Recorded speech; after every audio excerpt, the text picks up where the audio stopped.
चलिए, हो गया। नमस्कार दोस्तों, मैं संगीत यादव आप सभी लोगों का आधारशिला एकेडमी के इस यूट्यूब चैनल पे स्वागत करता हूं। दोस्तों, आज हम इतिहास के एक नए सफर में आगे बढ़ते हुए देखेंगे ताम्रपाषाण काल, कॉपर एज। हमने पिछली क्लास में देखा था नवपाषाण काल, इसमें कि हमने ये देखा था कि बढ़ते जलवायु के साथ मानव ने जलवायु को मद्देनजर रखते हुए अपना विकास किया, जिसमें कि वो जलवायु के अनुकूल ही पौधों का वृक्षारोपण और पौधों के वृक्षारोपण के साथ साथ पशुपालन और कलाकृतियां और अपने स्थान में परिवर्तन और औजारों में भी विशेषता हासिल कर ली थी। आज उसी क्रम में और उन्हीं बिंदुओं को मद्देनजर रखते हुए हम आगे देखेंगे और कुछ पॉइंट्स और ऐड करेंगे, क्योंकि समय आगे बढ़ता जा रहा है और विकास का जो ये क्रम है और ज्यादा आगे बढ़ते जा रहा है, तो आदमी थोड़ा सा मनुष्य थोड़ा और विकास करेगा जो इंसान है। ठीक है, तो चलिए हम चालू करते हैं ताम्रपाषाण का। ठीक, ताम्रपाषाण काल, जिसे कि हम कॉपर एज भी बोलते हैं। ठीक है, तांबे का युग है ना। यहीं से इंसान धातुओं का प्रयोग चालू कर देगा, है ना, ताम्रपाषाण काल से। चलिए, ताम्रपाषाण काल, जैसे कि आप लोग देख सकते हैं कि उस समय औजार जो कि तांबे के बनने चालू हो गए थे, है ना। कलाकृतियां भी थोड़ी थोड़ी और भी सुस्पष्ट रूप से मानवों ने बनाना चालू कर दिया था, इंसानों ने। ठीक, देख रहे हैं आप लोग, तांबे को पिघला के उसे एक ढांचा देने का काम भी उन्होंने स्टार्ट कर दिया था ताम्र युग में, कॉपर एज में। ठीक, देखिए, और उस तांबे को कई आकारों में उन्होंने बदला। जैसे कि तुम देख सकते हो, आकार देता हुआ एक आदमी है और उन्होंने उससे गहने बनाए। ठीक, और तांबे से बहुत सारे औजार बनाए। ठीक, चलिए, तो समझते हैं ताम्रपाषाण युग। ठीक,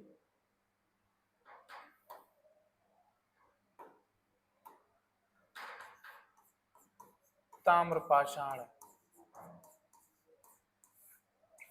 युग। ठीक, कॉपर एज।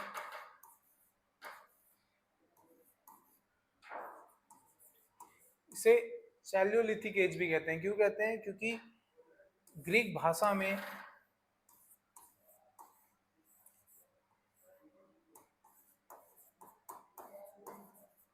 चैलियोलिथिक एज भी कहते हैं। ठीक, ताम्रपाषाण नाम से ही जैसे स्पष्ट हो रहा है, ताम्र ताम्र और पाषाण, मतलब कि वह काल जिस काल में तांबे और पाषाण मतलब पत्थरों का निरंतर दोनों का इस उपयोग परस्पर चलता हो। ठीक है, जिस युग में तांबे का भी उपयोग हो, ठीक, और पत्थर मतलब पाषाण का भी उपयोग होता हो। जैसे कि हम सोच सकते हैं कि मानव ने अगर तांबे का उपयोग किया होगा तो कहीं कहीं उसे पत्थर की भी आवश्यकता पड़ी होगी। जैसे कि उसे पता चला होगा कि ये तांबा एक धातु है। ठीक, तांबा धातु है जो कि जो कि शिकार करने के लिए शिकार में उपयोगी है, पत्थर के अलावा पत्थर के परिप्रेक्ष्य में अधिक उपयोगी सिद्ध होता है। और इसे आकार भी दे सकते हैं, तांबे को आकार आकार देने के साथ साथ इसे और भी उपयोग में लाया जा सकता है, अनुपयोग। ठीक, औजार में। लेकिन कुछ कमियां अगर दिखाई दे होंगे, ठीक है, ये तो अगर ये उपयोग हुए तो कुछ कमियां भी दिखी होंगी। जैसे कि जैसे कि ये लचीला होता है, लचीला, क्योंकि अधिक जो ठोस रूपी चीजें होती होंगी उसे ये आसानी से भेद या तोड़ नहीं पाता रहा होगा। तो उस समय पत्थर का उपयोग भी आवश्यक हो गया होगा कि भाई तांबे का उपयोग तो हम कर ही रहे हैं, लेकिन पत्थर का उपयोग भी हम छोड़ नहीं सकते, कर सकते, क्योंकि अगर भारी चीजों को तोड़ना या मजबूत चीजों को उसे तोड़ना या पतला या छोटा करना है तो पत्थर का उपयोग भी जरूरी है। तो उस समय तांबे का भी उपयोग जारी रहा होगा और तांबे का उपयोग अपनाया होगा और पाषाण जैसे कि पत्थर का उपयोग भी उन्होंने उस समय किया होगा। तो उस उससे इस युग का नाम ताम्रपाषाण पड़ा होगा। ठीक है, ये अज्यूम हम कर सकते हैं। ठीक, जैसे अब हम देखेंगे ताम्रपाषाण में कुछ बिंदुओं से हम समझेंगे ताम्रपाषाण काल को। जैसे कि अब समय बदला तो टेक्नोलॉजी जैसे कि तकनीक में कुछ परिवर्तन हुए होंगे। ठीक, क्योंकि मानव इंसान जो है विकास कर ही रहा, विकास के क्रम में आगे बढ़ रहा है। तो टेक्नोलॉजी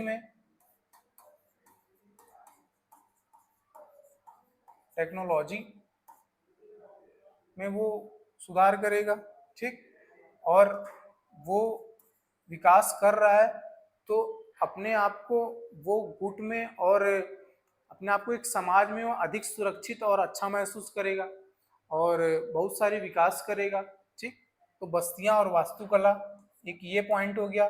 उसके बाद वो अपने जीविका उपार्जन के लिए जो चीजें अपनाएगा वहां से हमें इकोनॉमिक्स जैसे कि उसका जो इकोनॉमिक्स चीजें वहां से हमें पता चलेंगी, मानव के मतलब अर्थव्यवस्था जैसे कि वो अपने विकास में कैसे वो कृषि पशुपालन और भी कलाकृतियां अपनाता है। ठीक, उसके बाद उसके सामाजिक जीवन के बारे में देखेंगे, फिर जो उसके धार्मिक जीवन है उसके बारे में देखेंगे। ठीक, तो जैसे ही देखिए जैसे ही नवपाषाण काल समाप्त हुआ, जैसे ही नवपाषाण काल समाप्त हुआ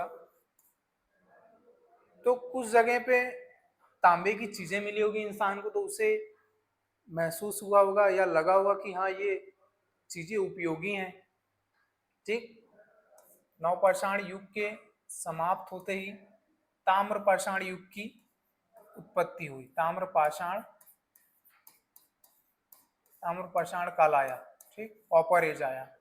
और ये समय जो ताम्रपाषाण काल है सिर्फ किसी एक प्रॉपर जगह में हम नहीं बोल सकते कि इसी जगह में स्टार्ट हुआ है।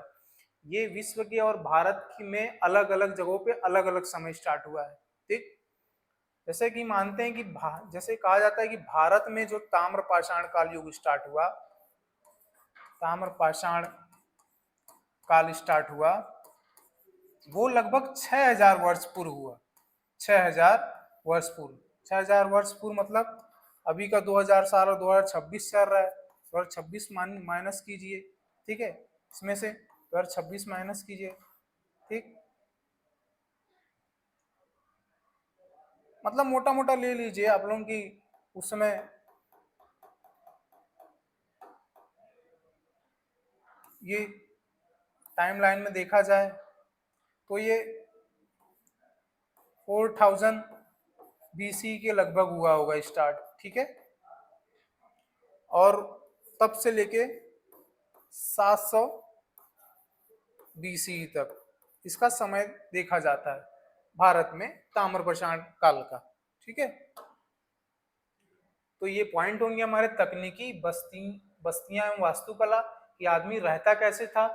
जैसे पहले तो वो गुफाओं में रहता था, फिर उसने विकास किया, थोड़ा सा समय बदला, मानसून चेंज हुआ तो वो छोटी सी झोपड़ियां बनाया, लेकिन उस झोपड़ी को वो आकार नहीं दे पाया। ठीक है, और उसके घर भी कच्चे होते थे। अब देखेंगे क्या उसके घर पक्के थे या वो कच्चे ही घर में रहता था या गुफाओं में रहता था, ये देखेंगे तकनीकी में।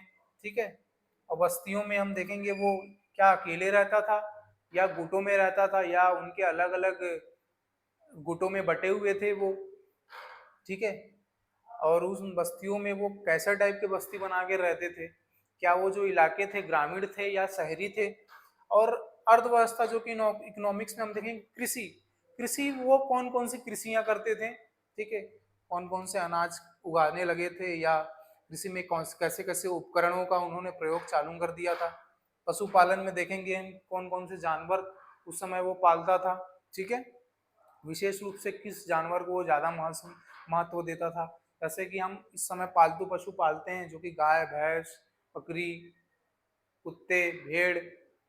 ठीक है, ये सारी चीजें अभी है, तो उस समय कैसी रहेंगी? मिट्टी के बर्तन, जैसे कि अभी के मिट्टी के बर्तन के उपयोग कम हो गए हैं, अभी लोग स्टील क्या बोलते हैं, अभी भी लोग तांबे उम्बे के जैसे अभी इस्तेमाल करते हैं, तो उस समय कैसे बर्तन इस्तेमाल चालू हो गए थे?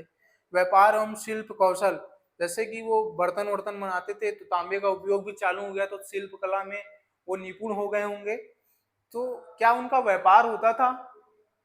ठीक, सामाजिक जीवन कैसा था? जैसे कि वो व्यापार करेंगे, तो अब व्यापार करेंगे, और व्यापार करेंगे तो किसी के पास ज्यादा पैसा रहेगा व्यापार करने से, कोई मजदूर वर्ग का भी हो सकता है। तो ये क्या साक्ष्य मिलते हैं? तो सामाजिक जीवन, कोई गरीब हो सकता है, कोई बड़ा हो सकता है, कोई छोटा, तो ऐसे सामाजिक जीवन कैसे थे? धार्मिक जीवन, जैसे कि कई जगह से हमें ताम्रपाषाण काल में साक्ष्य मिलते हैं कि बहुत सारी मूर्तियां प्राप्त हुई हैं, तो वहां से धार्मिक जीवन का भी पता चलेगा हमें। तो चलिए देखते हैं कि तकनीकी, पहले देखते हैं कि तकनीकी में क्या उन्होंने परिवर्तन किया। जैसे कि हम देख सकते हैं टेक्नोलॉजी, ठीक, तकनीकी, ठीक है, हम देख रहे हैं टेक्नोलॉजी में हमने देखा कि ये युग था ताम्रपाषाण काल, कॉपर एज, ठीक। तो उस समय उन्होंने एक कड़ी आगे बढ़ते हुए जब उन्हें तांबा मिला, तो उन्होंने ये उसमें ये परिवर्तन, या देखा जाए तो एक इन्वेंशन या आविष्कार, ये उस समय के उनके अनुसार ये किया कि वो तांबे को पिघलाते थे पहले, ठीक, तांबे को पिघलाने के बाद हीटिंग और सोदा मेटल्स वो हीट करते थे, ठीक है, फिर उस जो रॉक में जो लगे रहता था कॉपर, उसे निकालते थे, ठीक, फिर उसे एक कास्टिंग और मोल्टिंग करके एक आकार देते थे, ठीक, फिर उसे पीट पीट के आकार में, जैसे ये आप लोगों को दिख रहा है कुल्हाड़ी, और भी जैसे औजार हैं छोटे छोटे औजार, वैसा आकार देते थे, प्लेन एक्सेस से कुल्हाड़ी हो गया, ठीक है, हार्पून हेड्स, ठीक, ऑल्स, ऑल्स मतलब जो छेने टाइप का होता है, मतलब सूजर टाइप का नहीं होता, एक ऐसा सूजर टाइप का ऐसा निकले रहता है किसी चीज को छेदने के लिए, खोदने के लिए, ठीक। ऑर्नामेंट्स मतलब जैसे कि ऑर्नामेंट्स बोल सकते हैं हम, गहने, गहने जो होते हैं उस वो भी वो बनाते थे, हमने देखा था पिछले, दिखिए वो ताम्रपाषाण काल में वो गहने, ये गहने हैं, आभूषण भी वो बनाते थे, आकार देने लगे थे, ठीक है, ताम्रपाषाण काल में, ठीक। अब टेक्नोलॉजी में एक परिवर्तन उन्होंने और ये किया कि उस समय देखिए उनके रहने के स्थान में भी परिवर्तन हुआ। जैसे वो बस्तियों बस्तियों में रहते थे, बस्तियों में रहना सीख गए थे, ठीक, और उनका जो घर होता था, देखिए आप लोग, ये ऐसा गोलाकार घर होता था उनका ऐसा, ठीक, और उसको ऊपर एक छप्पर छप्पर टाइप का होता था, घास फूस का छप्पर जैसे, छप्पर जैसे घर होता था। और कोई घर ऐसा अगर रहता था तो जो ये वाला नीचे वाला जो सिरे के नीचे वाला जो है, वो उसमें मिट्टियों, या तो मिट्टी के बनाते थे, या वो लकड़ी का बनाने के बाद इस पे मिट्टी चढ़ाते थे, मिट्टी की परत चढ़ाते थे, ठीक है, और वो बस्तियों में रहते थे, और उस जो बस्ती में रहते थे उस बस्ती को वो घेरा करते थे पत्थरों से, ठीक है, देखिए पत्थरों से वो घेरा करते थे, ठीक। तो ये उन्होंने एक परिवर्तन किया था अपने तकनीकी में देखा जाए तो, ठीक है। उसके बाद उसके बाद हम देखेंगे अगर बस्तियां मिली तो उसके स्थान भी होंगे, कहाँ कहाँ वो बस्तियां मिली और बस्तियों के साक्ष्य कहाँ मिले तांबों के। तो भारत में ऐसे बहुत सारे स्थान हैं जहाँ से ताम्र पाषाण कालीन स्थल हमें प्राप्त होते हैं। अधिकतर पूरे भारत में हमें प्राप्त होते हैं देखा जाए तो, कुछ जगहों को छोड़ के, जैसे कि उड़ीसा का जो ये पूर्वी इलाका है वो देखे तो यहाँ बस नहीं है, बाकी की पूरे भारत में है। तो अब इन जो इतने स्थान मिले उन्हें कुछ मतलब एक संस्कृतियों में, उन्हें कुछ संस्कृतियों में डिवाइड किया गया है उन्हें, ठीक, ठीक। उन स्थानों को, जो इतने सारे स्थान थे, उन्हें अलग अलग संस्कृतियों में डिवाइड किया गया है, बांटा गया है। जैसे कि देखिए आप लोग, ये मालवा, मालवा वाला रेंज में जो इलाके हैं उसे मालवा कल्चर, मालवा संस्कृति। देखिए आप लोगों को बता देता हूं मैं,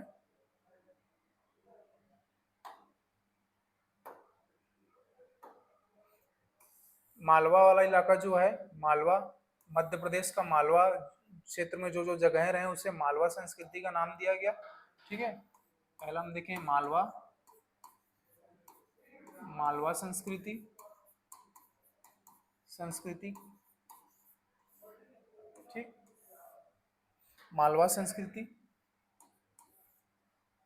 उसके बाद जोरवे, जो कि अहमदनगर वाला इलाका था, ये जोरवे, जोरवे संस्कृति। ठीक, इस जगह में जितने सारे स्थान प्राप्त हुए हैं उसे एक डिवाइड करके जोरवे संस्कृति का नाम दिया गया। जोरवे, जोरवे संस्कृति।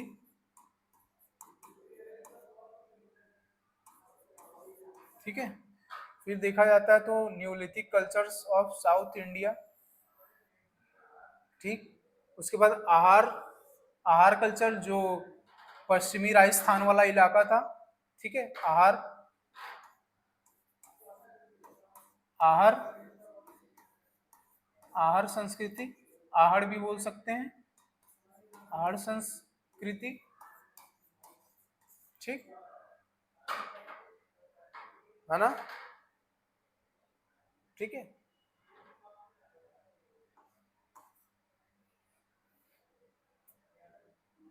और एक था गंधेश्वर, ये भी राजस्थान गुजरात वाला इलाका था, राजस्थान पंजाब गुजरात वाला। गंधेश्वर, जोधपुर, जोधपुर संस्कृति। बहुत हर स्थानों को हम जान नहीं सकते ना, तो उसे एक प्रॉपर डिवीजन में बांट दिया गया संस्कृतियों में। ठीक है, जैसे कि मालवा संस्कृति, मालवा वाला एमपी वाला जो इलाका है। ठीक है, जैसे कि आप लोग देखिए ये सारे इलाके हैं, जैसे कि इसमें मेन मेन मैं आप लोगों को बताता हूँ, जैसे गिलुंद, गिलुंद हो गया, आहड़ हो गया, ठीक, दैमाबाद, फिर जोरवे, जोरवे, जोरवे संस्कृति वाला जो इलाका था वो महाराष्ट्र में था। ठीक है, महाराष्ट्र, महाराष्ट्र, महाराष्ट्र संस्कृति भी कहते हैं इसे, महाराष्ट्र जोरवे संस्कृति, है ना। तो चलिए इसे हम समझते हैं। भारत में बहुत से ताम्रपाषाण काल के साक्ष्य थे जिन्हें कई संस्कृतियों में बांटा गया है। ठीक है, स्थल को कई संस्कृतियों में बांटा गया है। जैसे कि पहला,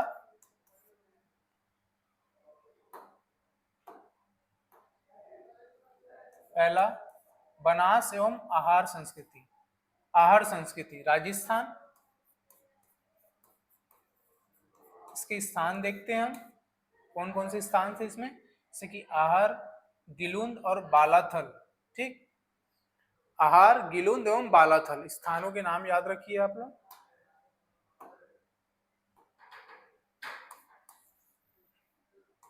बनास एवं आहार संस्कृति में, आहार संस्कृति में हम देखेंगे स्थान कौन से थे, कौन कौन से, आहार, गिलुंद मोस्ट इंपॉर्टेंट, गिलुंद। ठीक है, गिलुंद से हमें बहुत सारे तांबों, यहाँ से तांबे के जो औजार थे वो मिले हैं, तांबे के साक्ष्य यहाँ, जिससे इसे ताम्र नगरी भी कहा जाता है गिलुंद को। ठीक है, बालाथल,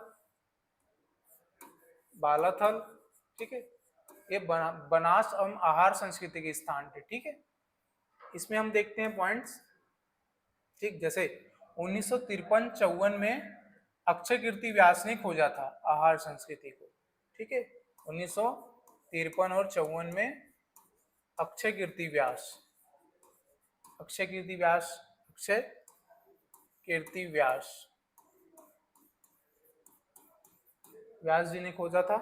यहां से जो कि जो साक्ष्य में प्राप्त होते हैं, जैसे मैं आप लोगों को बताया कि उत्तम,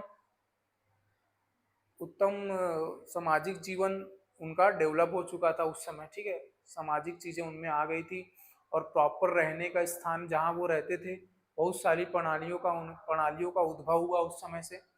तो देखते हैं बनास आहार संस्कृति में उत्तम जल निकासी के साक्ष्य प्राप्त हुए हैं। ठीक है, उत्तम जल निकासी के, तो स्थान रहा होगा, उनके रहने के स्थान रहा होगा, रहने का जो स्थान रहा होगा वहां से वो जल निकासी की व्यवस्था वहां रही होगी।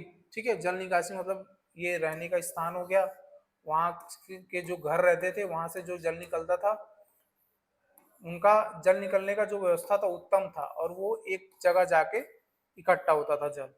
ठीक, तो उत्तम जल निकासी के साक्ष्य जिन्हें वो चंद्रकूप कहते थे, चंद्रकूप। ठीक है, चंद्रकूप, जिन्हें चंद्रकूप कहते थे। ठीक है, मिश्रित किसी के साक्ष्य, मिश्रित किसी के साक्ष्य।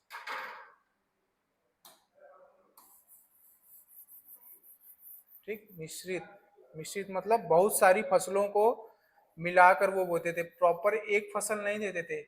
जब वो फसल बोते थे तो उसी में एक दो फसल को लेते थे साथ में। मिश्रित किसी के साक्ष्य मिले हैं, कहां से?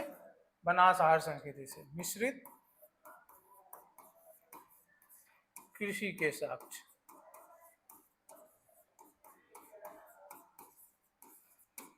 मिश्रित किसी के साक्ष्य, बड़ी संख्या में तांबे के साक्ष्य, इसलिए इसे ताम्र नगरी कहते हैं। ठीक है, ताम्र नगरी। ठीक, गिरुन से अग्निकुंड के साक्ष्य मिले हैं। देखिए अग्निकुंड, अग्निकुंड मतलब धार्मिक चीजें, मैंने बताया ना धार्मिक जीवन उनका, तो अग्निकुंड से ये स्पष्ट होता है कि पूजा वूजा करते रहोगे, तो वहां से अग्निकुंड के साक्ष्य मिले हैं, पूजा वूजा और जो भी उनका था धार्मिक अनुष्ठान। तो गिरुंद से, गिरुंद जो स्थान था, गिरुंद से अग्निकुंड के साक्ष्य मिले हैं, अग्निकुंड के साक्ष्य। ठीक, अब आते हैं जोरवी संस्कृति, जोरवे संस्कृति। जोरवे संस्कृति जो कि महाराष्ट्र में था, अहमदनगर वाला इलाका जो था, उसे प्रॉपर देखा जाए तो अहमदनगर वाला जो इलाका है।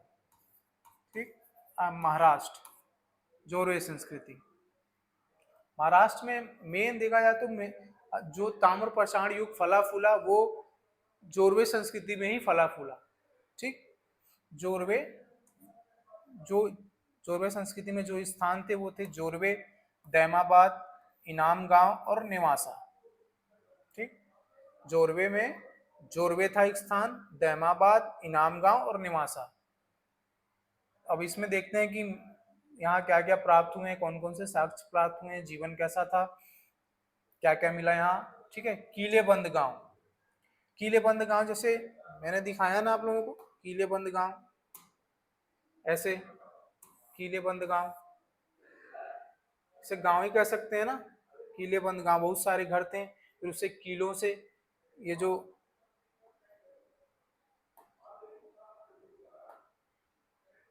बहुत सारे घर रहे होंगे। ठीक, ये बहुत सारे घर रहे होंगे, उन्हें कीलों से, जैसे अभी संसद भवन है वैसे ही टाइप का घेरते थे वो कीलों से, और यहाँ एक दरवाजा लगाते थे, कीलों से घेर के रखते थे। ठीक, किलेबंद गांव प्राप्त हुए हैं। ठीक है, दैमाबाद से तांबे की ताम्र कला कृतियां प्राप्त हुई हैं। दैमाबाद, दैमाबाद से तांबे की ताम्र कला कृतियां प्राप्त हुई हैं। ताम्र कला कृतियां में हम क्या कर सकते हैं, जैसे कि वहां से तांबे से बहुत सारे औजार बनाए होंगे, औजार,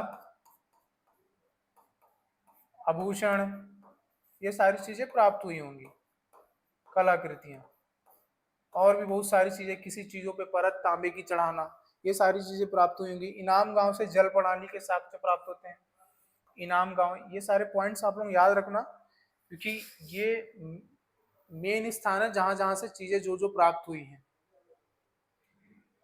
कहाँ कहाँ से कौन कौन सी चीजें प्राप्त हुई हैं, ये याद रखना बहुत जरूरी है। जैसे इनाम गांव से जल प्रणाली के साक्ष्य प्राप्त हुए, जल प्रणाली जैसे कि वो चेक डैम्स वगैरह, डैम्स वगैरह बनाए होंगे। ठीक है, नहर वगैरह की उत्तम व्यवस्था रही होगी, जल निकासी की उत्तम व्यवस्था रही होगी। ठीक, पानी का उचित उपयोग, जैसे कि पानी का उचित उपयोग, डैम्स, नहर, ठीक है, कृषि के लिए उचित व्यवस्था, ठीक है, जल निकासी की उचित प्रणाली रही होगी। ठीक, इनाम गांव से जल प्रणाली के साक्ष्य। ठीक, चलिए अब आगे देखते हैं, आप लोग याद रखिएगा। अब तीसरा देखते हैं, मालवा संस्कृति। मालवा संस्कृति, तीसरा मालवा संस्कृति, मध्य प्रदेश, मध्य प्रदेश। ठीक है, मध्य प्रदेश मालवा संस्कृति में जो स्थान थे वो कौन कौन से स्थान थे? नवदा टोली, एरण, एरण, इसके एरण कहिएगा, एरण और कायथा।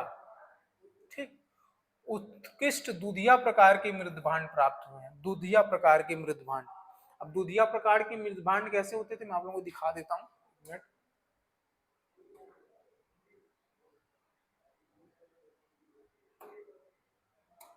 दुधिया प्रकार के मृदभांड,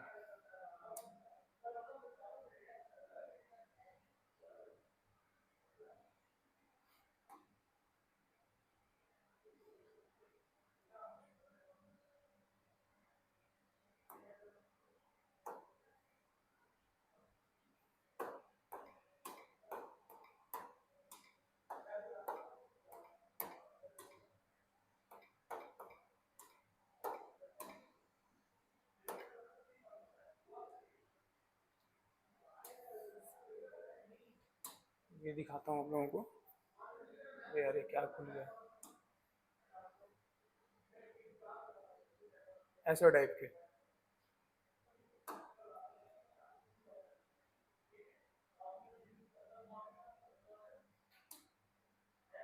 चलिए बाद में देखेंगे उसे। ठीक है, उत्कृष्ट दूधिया प्रकार के मृदभांड प्राप्त हुए, मतलब ये जो मृदभांड रहते थे ऐसे मृदभांड रहते थे, और उस पे सफेद सफेद, जैसे गाँव में देखिएगा आप लोग कोई सी भी मटके उटके को सफेद कलर चूनियों से पोत नहीं देते, वैसे ही एक दूधिया प्रकार के मृदभांड प्राप्त हुए। ठीक, विभिन्न कृषि फसलों के साक्ष्य मिले हैं, वह अन्नागार, विभिन्न कृषि फसलों के साक्ष्य, जैसे कि गेहूं, जौ, दालें, ठीक है, ये सारे फसल विभिन्न कृषि फसलों के साक्ष्य मिले। और अन्नागार, फूड स्टोरेज, अन्नागार उनके एक विशेष प्रकार के होते थे उस समय। ठीक है, ताम्र पाषाण काल के उस समय के अन्नागार कैसे होते थे? जैसे कि वो जमीन के नीचे ऐसा वो गड्ढा करते थे, मतलब जमीन के नीचे ये गड्ढा किए, जमीन के नीचे मतलब समझिए गड्ढा है, जमीन के नीचे का गड्ढा है, उसमें ये ऐसे टाइप के स्टोरेज बनाते थे। ठीक है, मैं आप लोगों को दिखा देता हूँ यार, एक मिनट रुकिए।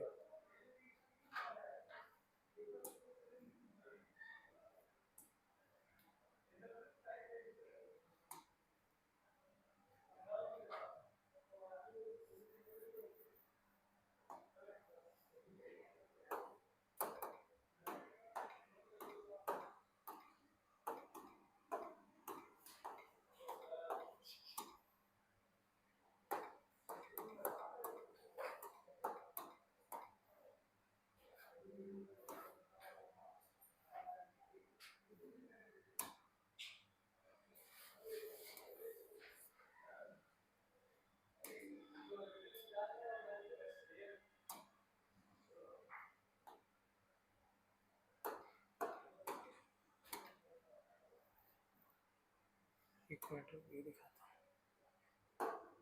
ये ऐसे ऐसे तरह के वो नवपाषाण काल में अन्नाग्रह प्राप्त हुए। ठीक है, वो जमीन के नीचे ऐसे टाइप का बनाते थे। ठीक, जमीन में ऐसे तरीके का बनाते थे वो। ठीक है, और यहाँ से देखिए निकालते थे, पहले तो इसको डालने के बाद ये ढक देते थे, और जब कभी भी निकालना रहता होगा तो यहाँ से निकालते थे। तो ऐसे तरीके का अन्नाग्रह प्राप्त हुए हैं। ठीक है, कहाँ से? मालवा संस्कृति से। ठीक है, अब देखते, अब ये तो संस्कृतियां हो गई जहां से मेन मेन चीजें हमें प्राप्त हुई हैं। एक बार संस्कृतियां देख लेते हैं। पहला था बनास एवं आहार संस्कृति, और उसके स्थान थे आहार, गिलुंद और बालाथल। ठीक है, 1953-54 में अच्छे कृति व्यास ने खोजा। बनास में जो मुख्य चीजें थी वो थी, बनास संस्कृति में जो मुख्य चीजें थी वो थी उत्तम जल निकासी के साक्ष्य, जिन्हें चंद्रकूप कहा उन्होंने, ठीक। और मिश्रित कृषि के साक्ष्य, ठीक।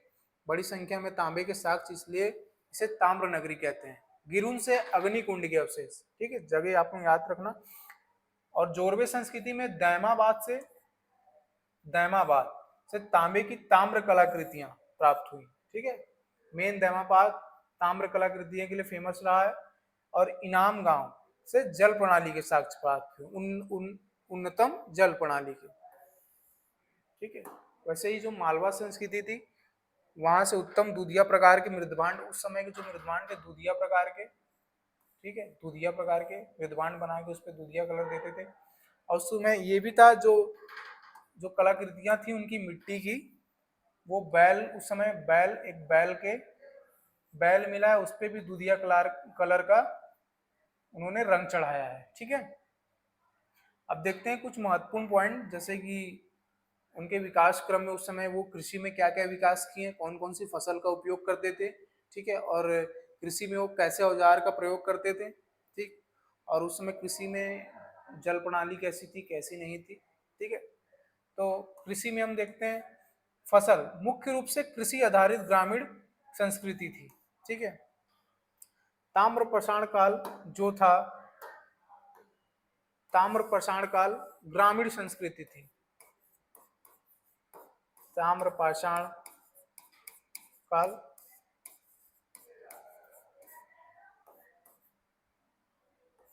ग्रामीण संस्कृति थी, ठीक है, ग्रामीण संस्कृति, ठीक। जिसमें गेहूं, जौ, दाल, गेहूं,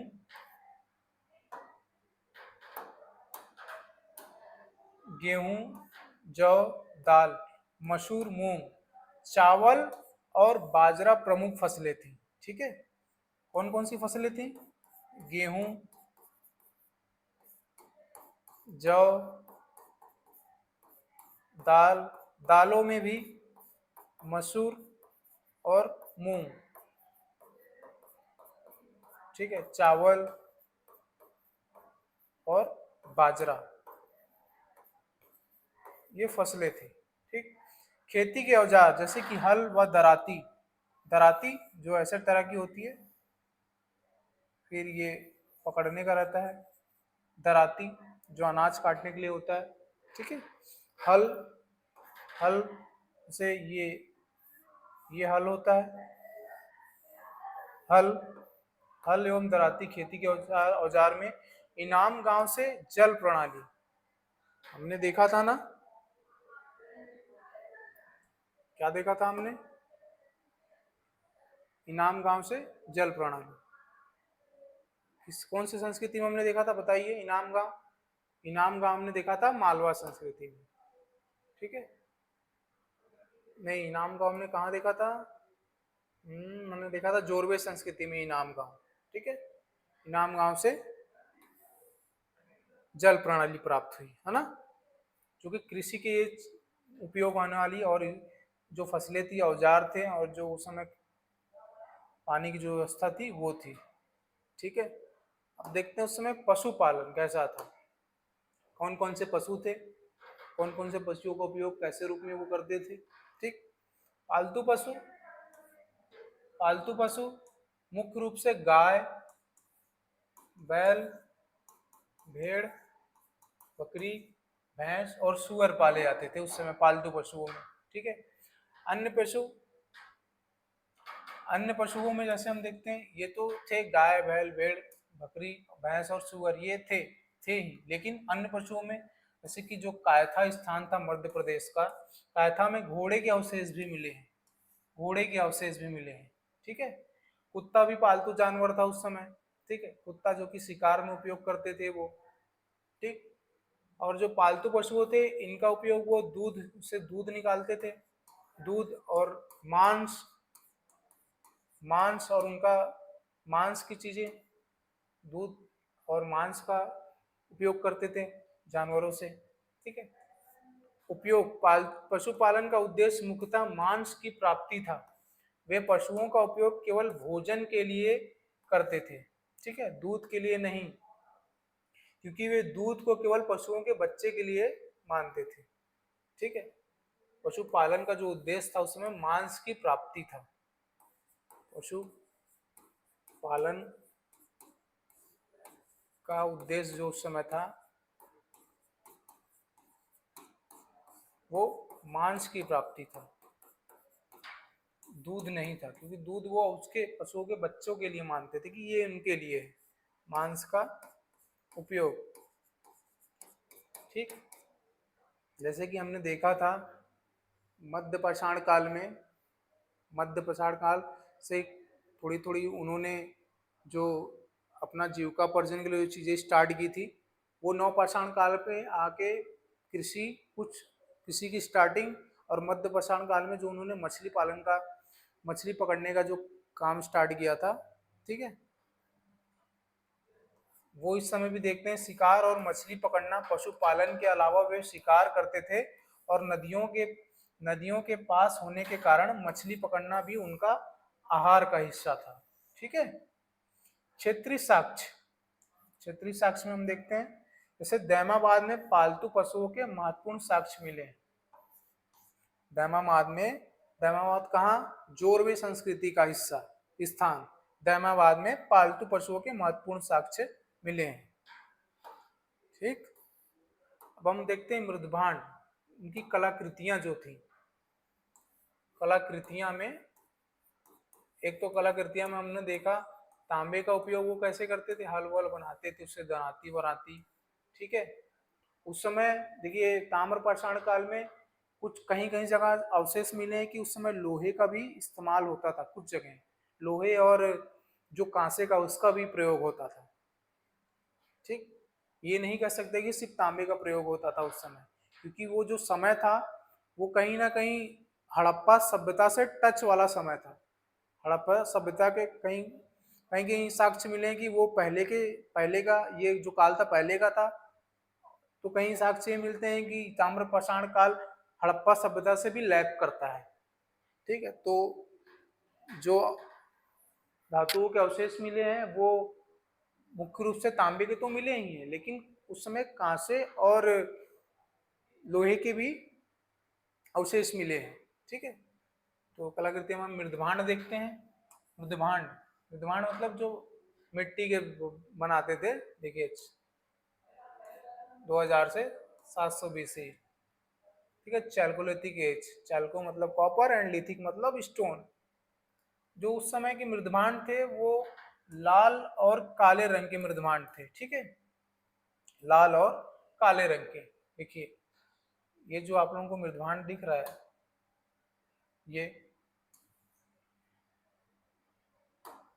ये जो मृदभांड दिख रहा है आप लोगों को, ये काला भी है ऊपर से, नीचे से लाल भी है।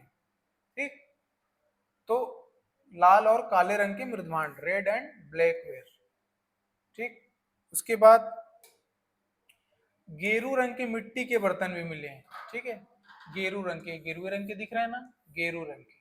ठीक है, गेरू रंग के, जिसे ओसीपी ऑर्च कलर्ड पोट्री भी कहते थे। ठीक है, यह उत्तर भारत की कांस्य ताम्रयुगीन संस्कृति की विशेषता थी। जो ओसीपी थी, गेरुए रंग के जो मृदभांड थे, गैरिक मृदभांड, और कलर्ड पोट्री जो थी, वो उत्तर भारत की जो कांस्य ताम्रयुगीन संस्कृति थी उसकी विशेषता थी, जो गेरुए रंग के मृदभांड थे। ठीक है, ये तो हो गया मृदभांड जो कलाकृतियां थी उनकी। अब देखते हैं व्यापार। ठीक, व्यापार, मैंने कहा ना कि तांबे का उपयोग हो गया था उस समय। ठीक, तांबे का उपयोग हो गया था, तो अब कुछ लोगों ने अच्छा उससे सीखा होगा तांबे से औजार बनाना, कुछ लोगों ने कलाकृतियां भी सीखी होगी।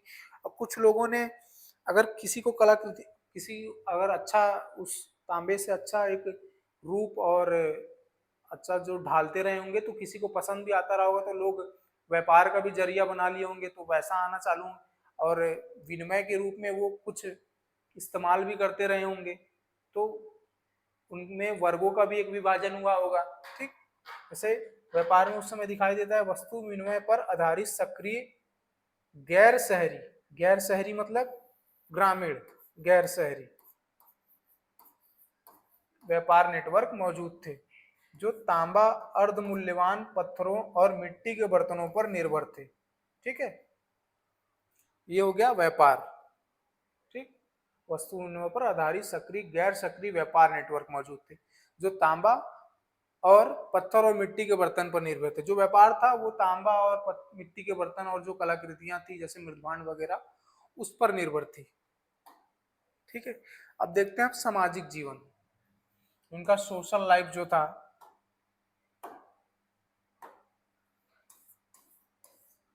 सोशल लाइफ जो था उनका वो देखते हैं वो कैसा था ताम्र प्रसारण काल में। ठीक है, सामाजिक असमानता नजर आती है हमें। मैंने कहा ना कि लोग अब अपनी चीजों को, पर्सनल चीजों पे मतलब कमाने उमाने लगे रहे होंगे अपने विनिमय के रूप में। उस समय तो पैसा तो चलन में था नहीं, तो उस हिसाब से वहाँ भेदभाव भी उत्पन्न हुआ होगा, असमानता। जैसे घरों के आकार बड़े और छोटे और दिखाई दिए कई कई जगह। भाई जिनके पास पैसा रहेगा और जिनके पास चीजें रहेंगी और जिनके पास लोग भी ज्यादा रहेंगे तो उनमें वो बड़ा रहेगा। जैसे घरों के आकार में सामाजिक असमानता कैसे दिखती है, किसी के घर छोटे थे तो किसी के घर बड़े थे। ठीक, और शवाधान, शवाधान शवाधान में मिलने वाली वस्तुओं, जैसे तांबा मनके से पता चलता है कि समाज में अमीर गरीब का भेद विकसित हो चुका था। ठीक है, मनके जो होते हैं, मनके आप लोगों ने देखे ना, जो कौड़ी होता है मन का। ठीक है, देखते हैं धार्मिक जीवन। धार्मिक जीवन उनका कैसा था? टेराकोटा की मात्र देवी की मूर्तियां मिली। टेराकोटा, टेराकोटा की मात्र देवी की मूर्ति, मात्र देवी की मूर्ति। मात्र देवी की मूर्ति मिली तो पूजा करते रहे होंगे वो मात्र देवी की मूर्ति की। ठीक है, तो धार्मिक जीवन का भी पता चला होगा, पता चलता है हमें इससे। ठीक है, और वो जो टेराकोटी की मात्र देवी की मूर्ति मिली वो कहाँ से मिली? चंद्रकेनुगढ़, चंद्रकेनुगढ़ बंगाल से, चंद्रकेनुगढ़। ठीक है, टेराकोटा का बैल भी मिला, टेराकोटा का बैल मिला मालवा से। ठीक, और कब्र से हमें लाश के साथ बर्तन व तांबे के जेवरात भी मिले। धार्मिक जीवन तो वो धार्मिक अनुष्ठान में भी कुछ ना कुछ विश्वास रखते रहे होंगे कि मर गए होंगे, मरने के बाद पुनर्जन्म पे भी विश्वास रखते रहे होंगे कि वो बर्तन से अधिक प्रेम करता था, तांबे की वस्तुओं से जुड़ा रहता होगा। तो सोचते होंगे कि ये चीजें उसकी प्रिय थी तो क्यों ना उसी के साथ ही भेज दिया जाए, रख दिया जाए। तो कब्र में तांबे और बर्तन, तांबे के जेवरात व बर्तन के साक्ष्य मिले हैं। वह बर्तन कब्र में, धार्मिक अनुष्ठान में कब्र, कब्र में लाश के साथ बर्तन और तांबे के जेवरात मिले।